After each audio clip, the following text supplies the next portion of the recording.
We are going to look at the energy stored on a capacitor, and from that result we're going to look at a parallel plate capacitor and determine the energy density in an electric field. Let's look at the following circuit. We have a DC power supply that is in series with the resistor and a capacitor, and a switch that we're going to close at t equals 0.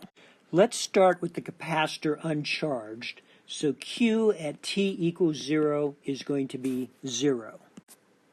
When we close this switch at t equals 0, a current is going to start to flow, and that current is going to charge the capacitor. The voltage across the capacitor will be the charge on the capacitor divided by the value of the capacitance. So the voltage across the capacitor will start at 0 and build up to the value of our DC power supply. And so the final charge on the capacitor divided by the value of the capacitor will be that value of our DC power supply. While current is flowing, the power supply will be delivering power. Some of that power will go into heating the resistor, and the rest of that power will be stored on the capacitor. The power being delivered by the DC source will be the product of the voltage of the DC source times the current that is flowing. So work is done in charging up a capacitor, and summing up all that work to go from a value of charge of 0 to a value of Q will tell us how much energy is stored on our capacitor. The energy stored on a capacitor depends on how much charge is on that capacitor and not how that charge got there. To understand the energy stored on the capacitor, we're going to think of the capacitor being charged by flow of charge inside the capacitor rather than around the circuit. At t equals 0, there's no charge on our capacitor.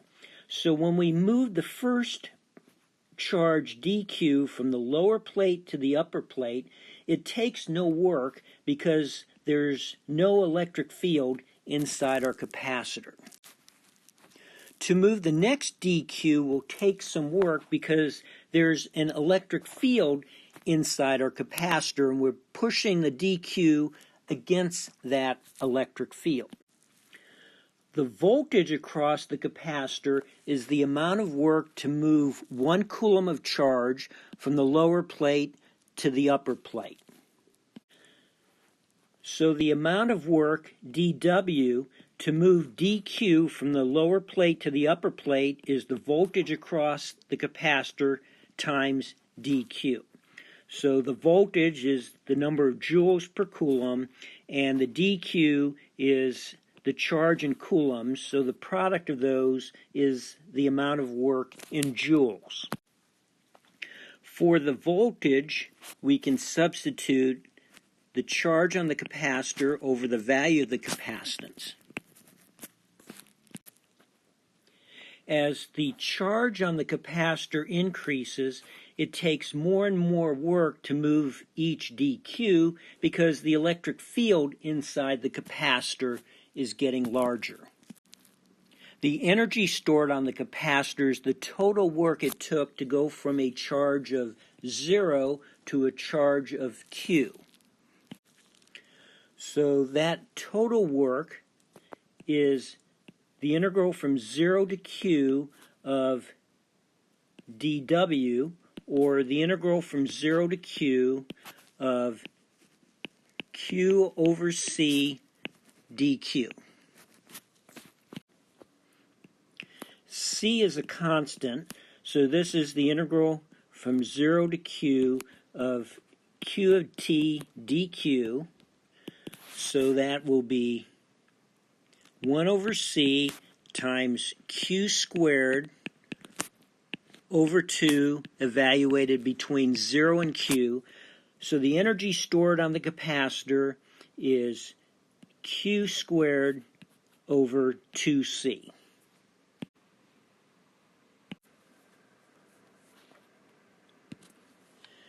The energy is Q squared over 2C, but we know that the capacitance is the charge over the voltage. So we can substitute for Q C times V. And so we get the energy stored on the capacitor is also 1/2 times the capacitance times the voltage squared. Now we're going to look at the energy density in an electric field. Let's look at a parallel plate capacitor of plate area S, plate separation D, and a voltage of V across it. We are going to ignore fringing fields, so the capacitance is the absolute permittivity times the area of the plates over the spacing between the plates. The potential across the capacitor is the electric field intensity between the plates times the plate spacing.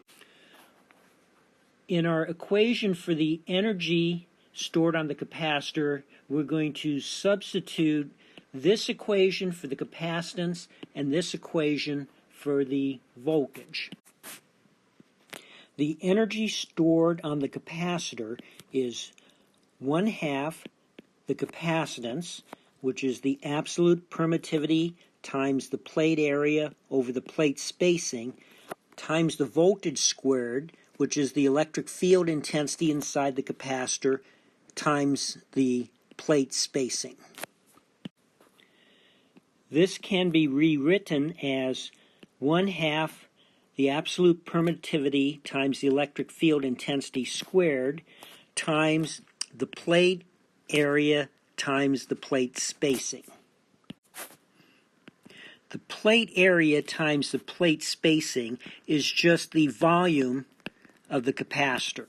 So this first term is the density of energy inside the capacitor. So the energy density in the electric field inside the capacitor is 1/2 times the absolute permittivity times the electric field intensity squared.